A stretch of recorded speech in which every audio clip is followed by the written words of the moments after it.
Around Kansas, brought to you by Kansas Farm Bureau, the voice of agriculture. Go to kfb.org or find us on Facebook and Twitter.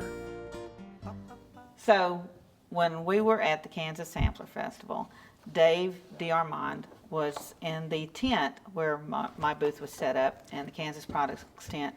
Yes, Vanna, thank you so much. Isn't she a lovely assistant? This is, and I talk about a lot of books, this is stunning, absolutely stunning. I had never heard of the Midland Trail. I'm very aware of a lot of our road history because, Kansas being literally the crossroads of the nation, we've got some pretty spectacular road history. Let's show them a couple of pages there, Vanna. Okay. Okay, so what he has done is gone and followed this route from 100 years ago and painted what he found today. And so these watercolors are all over the state. They're spectacular. It's just spectacular.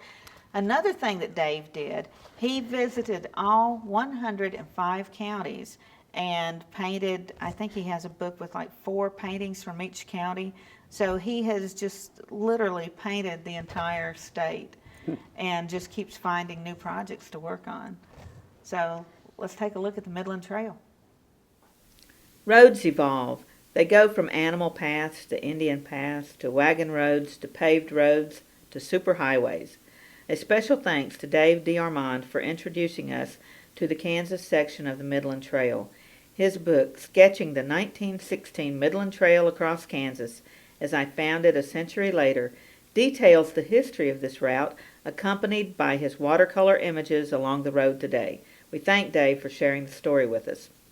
In May 1913, the New York Times reported that a motorist acting for the American Automobile Association was searching for transcontinental routes. Mr. A L Westgard, Pathfinder for the AAA, had already set out several routes, including one which ran through Kansas, called the Midland Trail. According to a map in the New York Times, Westgard's original route for the Midland Trail ran near the path of today's I-70.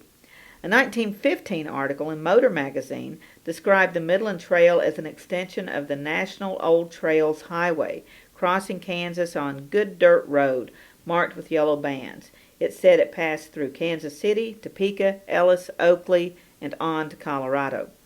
The route was still not firmly established, and a 1914 tour book described the route roughly along today's Highway 24. The mid-1920s, the road was somewhat realigned and called the National Roosevelt Midland Trail. In towns, the Midland Trail was sometimes marked.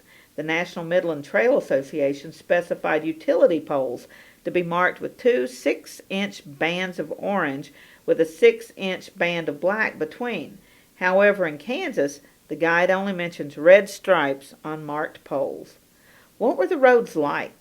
Paved only in larger or more prosperous towns, and then with cut stones or bricks, largely dirt roads, at times impassable? Yes. You can find Dave's artistic guidebook in the Kansas Original stores. As Dave says, time to hit the road. We have to go already. Doggone it. I'm Time flies. Yeah, I'm Frank. I'm Deb. And we'll see you somewhere around Kansas. Closed captioning brought to you by Ag Promo Source. Together we grow. Learn more at agpromosource.com. Homemade ice cream. Let me tell you, Kansas is more than tornado.